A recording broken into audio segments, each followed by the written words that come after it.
Good morning मेरे प्यारे विद्यार्थियों। आज हम डायरेक्टरेट ऑफ एजुकेशन से आई हुई क्लास 10 के लिए विषय विज्ञान पर वर्कशीट नंबर 7 जो कि 20 तारीख के लिए है चर्चा करेंगे। आज यहाँ पर पहले आप अपना नाम लिखेंगे और यहाँ पर अपनी क्लास टीचर का नाम लिखेंगे। आज का हमारा विषय है अम्ल, क्षारक और लवण। मेरे प्यारे विद्यार्थियों, ये टॉपिक हम पहले भी 7वीं कक्षा में पढ़ चुके हैं, अम्ल, क्षारक और लवण। देखिए विद्यार्थियों, जैसा कि हम जानते हैं, हम भोजन जो भी खाते हैं वो अलग अलग स्वाद का होता है। कोई भोजन खट्टा होता है, कोई भोजन कड़वा होता है। तो ये अम्ल और क्षार के कारण होता है। जैसे हम दही, नींबू का रस, संतरे का रस, सिरका, अगर ये सब अपने भोजन में लेते हैं तो वो खट्टे होते हैं क्योंकि इनमें अम्ल होता है। ऐसे पदार्थों की रासायनिक प्रकृति अम्लीय है और ये प्राकृतिक अम्ल के उदाहरण हैं। इसी तरह से संश्लेषित या कृत्रिम अम्ल भी होते हैं, जैसे हाइड्रोक्लोरिक एसिड, नाइट्रिक अम्ल और सल्फ्यूरिक अम्ल। अम्ल नीले लिटमस को लाल लिटमस में बदल देते हैं। अम्ल हम कैसे पहचानेंगे? स्वाद में खट्टे होते हैं। अम्ल धातुओं का संक्षारण करते हैं। अम्ल जलीय विलयन में हाइड्रोजन आयन देते हैं। अब क्षारक क्या होते हैं? क्षार वो पदार्थ जो स्वाद में कड़वे होते हैं क्षार कहलाते हैं, जैसे कि बेकिंग सोडा। यदि आप इसके विलयन को उंगलियों के बीच रगड़ते हैं तो ये आपको साबुन जैसा चिकना लगता है। ऐसे पदार्थ क्षारक कहलाते हैं। ऐसे पदार्थ की प्रकृति क्षारीय कहलाती है। अब क्षारक कैसे होगा?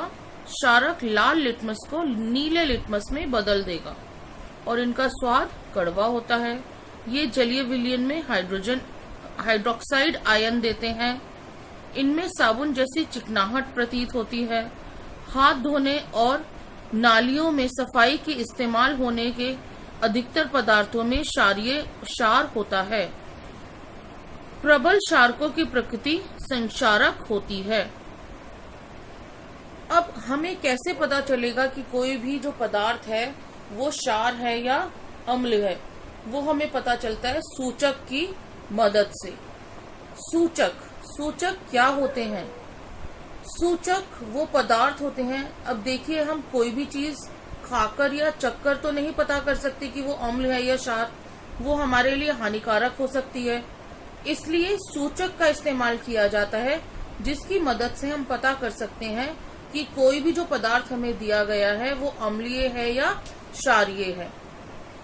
इसके अलावा लवण क्या होते हैं? लवण वो यौगिक होते हैं जो अम्ल और क्षार की क्रिया से बनते हैं। जैसे हम हाइड्रोक्लोरिक एसिड को अगर NaOH सोडियम हाइड्रोक्साइड के साथ इसकी अभिक्रिया कराएंगे तो हमें सोडियम क्लोराइड मिलेगा।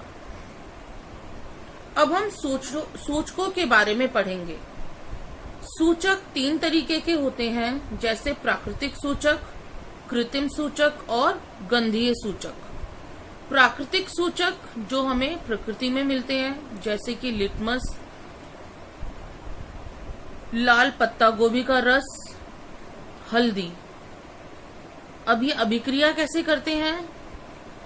लिटमस अम्ल के साथ लाल और क्षारक के साथ नीला रंग देता है।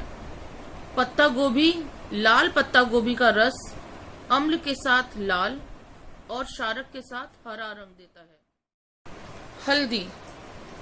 हल्दी में अम्ल के साथ कोई बदलाव नहीं होता और क्षार की उपस्थिति में हल्दी लाल रंग देती है।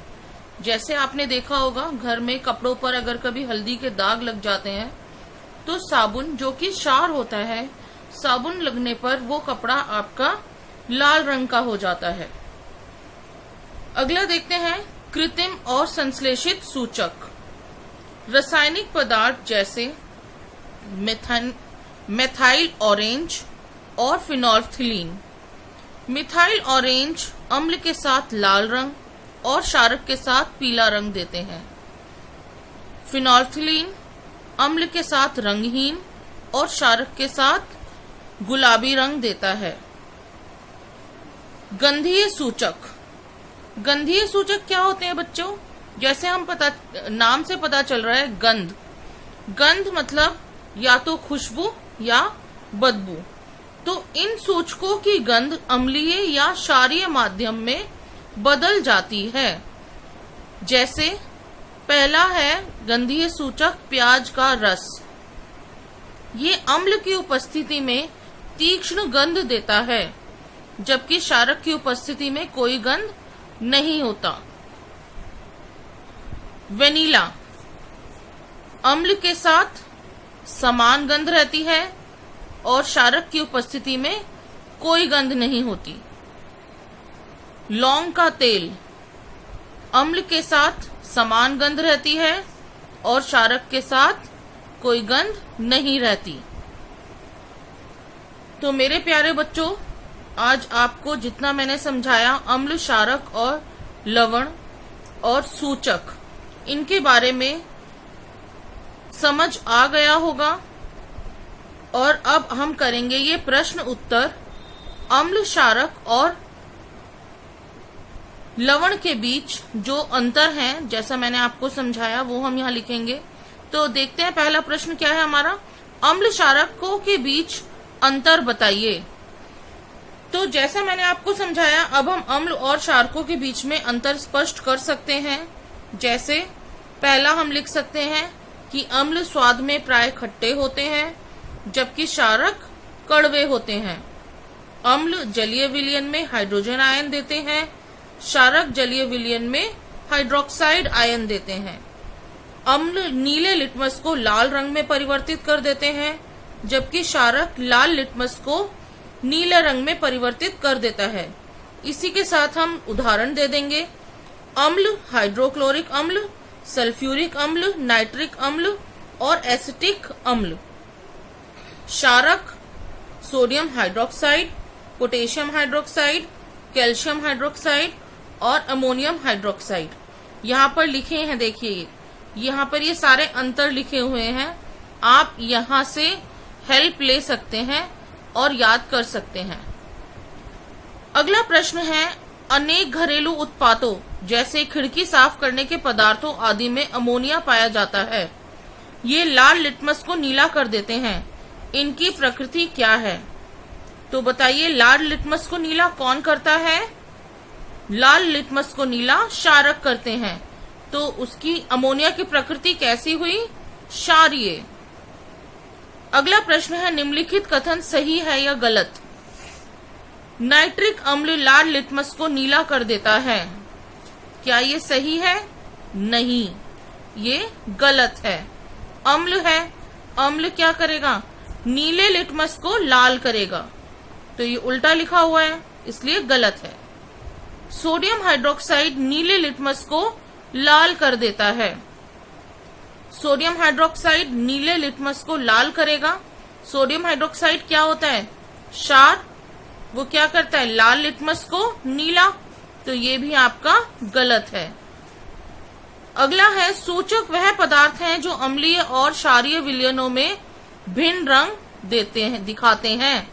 तो ये आपका सही है। अगले प्रश्न की ओर बढ़ते हैं बच्चों। कपड़े पर लगे हल्दी के दाग को साबुन से धोने पर उसके रंग में परिवर्तन कैसे आता है?